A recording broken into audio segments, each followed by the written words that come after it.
결국 미국이 참전을 선언했죠. 그래가지고 이제 미국 시설에다가 벙커부스터를 6발을 쏩니다. 핵시설 3군데를 파괴를 하고, 대표적으로 벙커부스터 하면은 그 탑건 2 영화에서 나왔던 장면이 거의 가장 흡사한 장면이라 보면 되는데, 지하 90m 밑에서 핵을 연구하고 있었어요. 이제 거기에 이제 핵심 시설이 포르도라는 지역이 많이 있었는데, 거기를 들어가려면 이 미사일이 퉁 하고 들어가서 여기를 충격을 주고 또 들어가고 또 들어가고 또 들어가고 계속 이렇게 들어가야 되거든요. 그렇게 해서 이제 결국 90m까지 들어간 다음에 폭발을 해줘야 됩니다. 이거를 막으려면은 이거를 만약에 해결하려면 지상군이 들어가서 점거한 다음에 완전하게 장악을 하는 방법이 1번인 거고, 근데 이란이라는 지형을 봤을 때 산맥으로 국경이 둘러싸여 있고요, 바다로도 둘러싸여 있고, 드넓은 평야가 있고, 협곡이 있고, 지상군이 있고, 해군이 있습니다.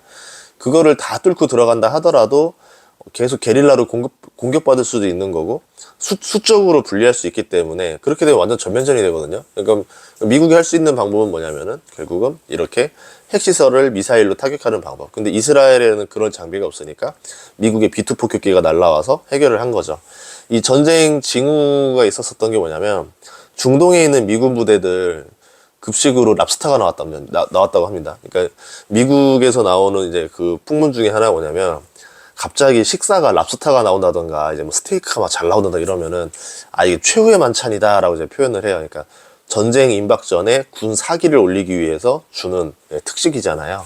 그게 최근에 있었었고, 그리고 트럼프가 뭐 어떻게 하겠다, 뭐 2주 동안 시간을 주겠다라고 말했지만, 호메이니가 그 바로 전날 우리는 핵을 절대 포기할 일이 없다라고 말을 했었던 거고, 그러면 트럼프 입장에서 시간만 길게 해줘봤자 이란이 급히 이제 고농축 우라늄을 더 만들어서 핵무기를 만들 수 있는 시간을 벌어주는 거기 때문에 그렇게 할 수가 없는 거겠죠. 임박한 상태였으니까 뭔가 보여줘야 되는 상황이 아니었던가. 거기다가 트럼프 같은 경우는 우크라이나에 대한 태도와 완전 다르게 이스라엘에 대해서는 굉장히 거의 뭐 좀 편향적으로 예뻐할 정도로 이스라엘이 원하는 걸 많이 해주고 있거든요. 근데 이스라엘이 미국도 참전해라, 그리고 지금 여기 핵시설을 막 폭격해야 된다 이렇게 하니까 결국은 항공모함 와서 이스라엘 방공만 도와주고, 이번에는 핵시설 타격에 직접 미국이 참전까지 해버렸죠. 이렇게 되면은 우크라이나 전 때와는 달라요.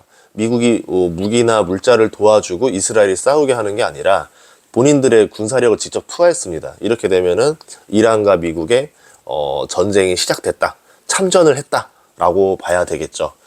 이제 트럼프 같은 경우는 원래 2주 동안 시간을 기다리고 할 줄 알았는데 그렇게 하지 않고 그냥 도중에 바로 기습을 때렸거든요. 이렇게 되면서 이란도 굉장히 반발을 좀 세게 할 가능성이 있어요. 실제로 나온 뉴스들을 보면은 이란에서도 어떻게 나왔냐면 이렇게 말을 합니다. 저 보면은 이 지역의 모든 미국 시민과 군인은 이제 합법적인 표적이 되었다. 그러면 이란이 쓸 수 있는 카드는 뭐가 있을까요? 첫 번째, 지금처럼 계속 미사일을 쏜다.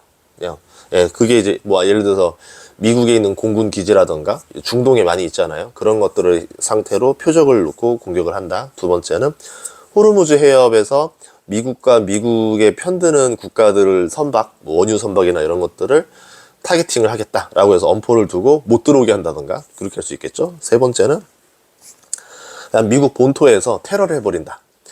테러를 하게 되면은 그거를 방지하기 위해서 굉장히 많은 비용이 들어갑니다. 언제 어디서 어떤 방식으로 들어올지 모르니까 모든 방식을 다 대비해야 돼요. 테러하는 입장에서는 어느 도시든 타겟을 정해서 계속 괴롭힐 수가 있죠. 이렇게 되면은 미국 입장에서 소비력부터 시작해가지고 만약에 뭔가라도 사건이 벌어졌을 때 좀 충격이 나올 수가 있습니다. 예전에 9.11 테러 때 이후로 증시가 한번 팍 내려간 적이 있었는데, 그런 충격이 나올 수도 있지 않을까.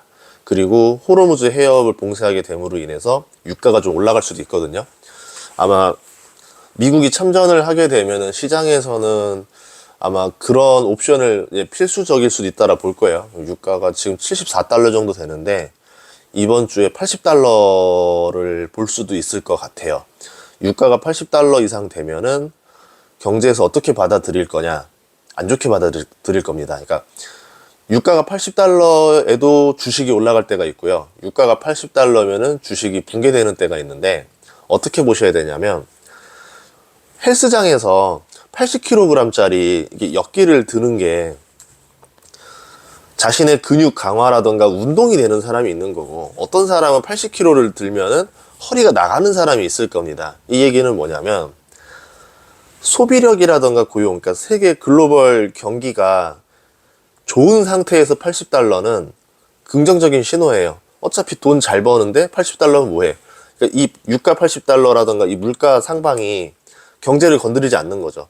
돈을 잘 버는 상황에서 물가가 조금 오른다 하더라도, 예를 들어서 제가 뭐 돈을 잘 버는데 스타벅스 뭐 커피를 500원 올린다 한들 소비가 줄진 않겠죠. 이럴 때는 상관없어요. 그런데 지금 글로벌 경기 수준이 적당한 유가는 한 $65 정도 되거든요. 그러니까 그만큼 세계 경제가 좋은 상태는 아닙니다. $65인 상태에서 지금 유가가 $80를 된다? 15불 정도의 갭이 나온다? 그러면 못 견디는 거죠. 그 인플레를. 소비력도 안 좋고 고용시장도 안 좋은 상태. 그러니까 전 세계 뭐 미국도 지금 지표가 서서히 좀 애매해져 가고 다른 나라들은 지표가 안 좋은 상태인데, 거기에서 유가가 $80 되면서 물가가 또 치솟는다? 그러면은 과연 이걸 소비할 수 있을까?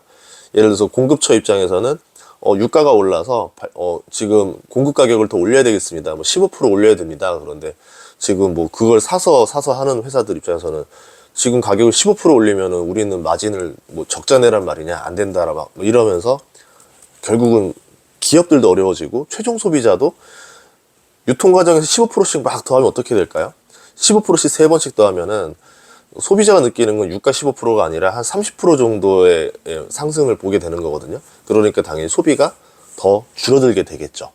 그래서 좀 중동 전쟁의 핵심은, 전쟁이 어떻게 될 거냐는 뭐 이제 외교라던가 전쟁 상황을 예측하는 건 쉬운 일이 아니겠지만, 이걸로 인해서 유가가 치솟을 가능성은 꽤 존재해졌다.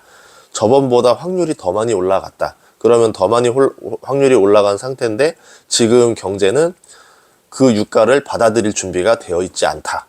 그래서 이게 증시에서 그렇게 좋은 소식은 아니다 라고 풀어서 해석할 수 있는 겁니다. 두 번째는 관세 문제도 지금 해결 못했어요.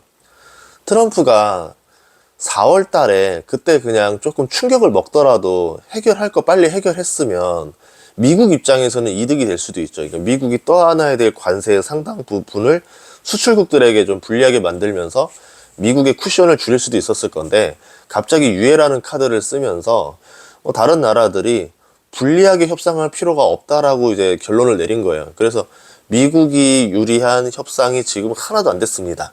영국이야 뭐 미국 입장에서는 흑자국이잖아요. 그러니까 얘는 상관이 없는 거고, 적자국, 자기네가 지금 적자를 보고 있는 국가들 10개국한테 이제 뭘 해야 되는데, 그 10개국과 협상 맺은 게 하나도 없고, 그게 2주밖에 안 남았어요. 3개월을 줬는데 2달 반이 그냥 날아갔습니다. 트럼프는 타코라는 이미지까지 되면서 결국 트럼프 겁쟁이다, 이제 이런 이미지가 된 상태인데, 거기에서 이제 갑자기 지금 이란 전까지 벌어졌고, 여기서 이제 결단을 내려야 되는 상황인데, 트럼프가 조금 더 공격적인, 되게 좀 주도적인 모습을 보여주면서 일부러 좀 약간 본인이 과감한 결단력이 있다라는 거를 보여주려는 의미였나? 라는 생각도 들었어요. 그러면서 지금 뭐 말하는 게, 이란이 나와가지고 평화 테이블 협상 테이블로 나오면 된다. 뭐 이란의 정권을 위협하고 싶진 않다라고 말을 하지만, 이란 입장에서는 지금 미국이 공격을 한 거기 때문에 본인들이 과연 이거를 협상 테이블로 나오는 도구로 쓸까? 저는 그렇게 보지 않거든요. 이란 내에서도 국민들의 저항이 지금 심한 상태입니다. 지도부의 지금 지지율이 많이 떨어진 상태일 거란 말이죠. 그럼 이럴 때 어떻게 해야 되냐면, 드디어 미국이 우리 땅을 공격했다, 우리가 똘똘 뭉쳐서 미국과 싸워야 된다 라고 해서 미국과 뭔가를 좀 긴장되는 뭘 주고받게 되면은 전쟁이 나면은 결단력이 생깁니다. 그러면 그 지도부에 대한 지지율이 올라가요. 대표적으로 네타냐후도 지지율이 곤두박질 치고 있는 상태에서 전쟁을 하면서 지지율이 올라왔던 거거든요. 어디에 우크라이나, 우크라이나 같은 경우도 젤렌스키도 지지율이 떨어지다가 전쟁이 나면서 올라갔던 거고, 푸틴도 그런 상황이고, 그런 걸 봤을 때는 이란도 지금은 조금 더 좀 장기전을 선택하지 않겠는가, 이렇게 보고 있습니다. 그럼 트럼프가 원하는 건 핵인데 핵을 절대 포기하지 않는다라고 말을 할 거예요. 이란 입장에서도 정치 공학적으로 그게 유리하기 때문에. 그러면 계속 주고받겠죠. 뭐 이스라엘이랑 이란도 미사일 계속 주고받고, 그 이스라엘로 들어가는 미사일을 미국이 계속 방어를 해주려고 할 거고, 그러면 미사일 소모 속도가 지금 굉장히 빠르기 때문에 생산 속도가 커버가 안 되거든요. 전 세계에 있는 아마 미사일 재고를 계속 다 끌어올 겁니다. 그럼 미사일 생산 좀 빨리빨리 늘려라고 하게 되는 거고, 그래서 우리나라에서도 이제 뭐 포탄 관련주가 좀 오르고 했었던 것 같은데, 미국에서도 뭐 레이시온이라던가 이런 회사들 좀 잘 봐야 될 필요가 있을 것 같고, 사드라던가 지금 그런 게 인기가 많잖아요. 그래서 이제 그것도 좀 보시면 좋을 것 같고, 전투기라던가 이제 공군력 이런 거기 때문에 좀 전투기나 폭격기를 생산할 수 있는 회사들 위주로도 지금 많이 좀 수요가 나오는 것 같고, 드론 같은 경우도 좀 있다고 하면은 그게 더 괜찮을 수도 있겠죠.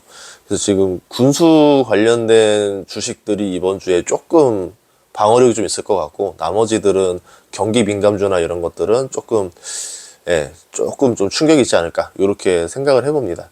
이런 게 장기적으로 되면 시장은 어떻게 되냐면, 인플레가 떨어지질 못해요. 이제 관세도 다시 재개를 해야 되기 때문에. 그런 상태에서 금리가 낮아지기 쉽지가 않겠죠. 트럼프가 원하는 금리 인하가 쉬워지지가 않습니다. 그러면 미국의 부채 이자는 계속 늘어나겠죠. 이런 상황에서 과연 경제적으로는 트럼프가 어떻게 해결을 할 것인가. 뭐 이렇게 되면은 관세를 낮추기 위해서, 어떤 그 금리를 좀 떨어뜨리거나 물가를 낮추기 위해서 관세를 또 유예하는 선택을 하지 않겠냐. 이런 식으로 이제 그 미국의 미디어 언론이 이제 몰고 가면은 증시에서 나름대로 또 이게 좀 하나의 반등 요소가 될 수 있을 것 같고, 그렇지 않고 트럼프가 관세도 강행 돌파하겠다, 뭐 미국을 뭐 막아 이런 얘기만 떠오르게 하면은, 그러면 또 엎친 데 덮친 격으로 인플레는 치솟는데 관세까지 되면서 소비도 위축되고, 이렇게 되면은 스태그 얘기가 나올 수도 있어요. 그렇게 되면 증시에서는 최악의 상황으로 갈 수가 있겠죠. 그래서 지금은 뭐 A가 됐으니까 무조건 B가 됩니다, 이렇게 말할 수는 없는 거고, 이번 주에 트럼프가 관세에 대해서는 또 어떻게 얘기하냐를 좀 잘 봐야 될 것 같아요. 그거에 따라서 지금 유가가 치솟은 거를 어떻게 좀 내릴 수 있는 선택을 할 건지, 여기에 기름을 부어버릴 건지는 결국 트럼프의 발언에 따라 달려있지 않나 싶습니다. 주식이라는 게 원래 이렇게 지도자 한 명의 말에 따라서 휘둘리면 안 되는데, 지금은 경제가 그 지도자들의 말 한마디로 지금 다 움직이거든요. 증시가 펀더멘털이랑 상관없이 지도자가 어떤 멘트를 쳤냐가 주식 시장이 왔다 갔다 해요. 그럼 이 시장이 과연 정상적인 상황이냐? 그건 아니라고 보거든요. 그러니까 여러분들이 잘 판단해서 투자를 했으면 좋겠습니다. 우선은 뭐 저도 속보 나온 거대로 지금 말씀드린 거고, 또 이제 어떤 소식들이 나오게 되면은 한 번 더 영상을 찍도록 하겠습니다. 지금 잠시 좀 일 때문에 좀 나와 있는데, 또 귀국하는 대로 다시 한번 영상을 좀 제대로 찍도록 할게요. 시청해주셔서 감사하고요. 구독과 좋아요, 알림 설정 부탁드리겠습니다. 고맙습니다.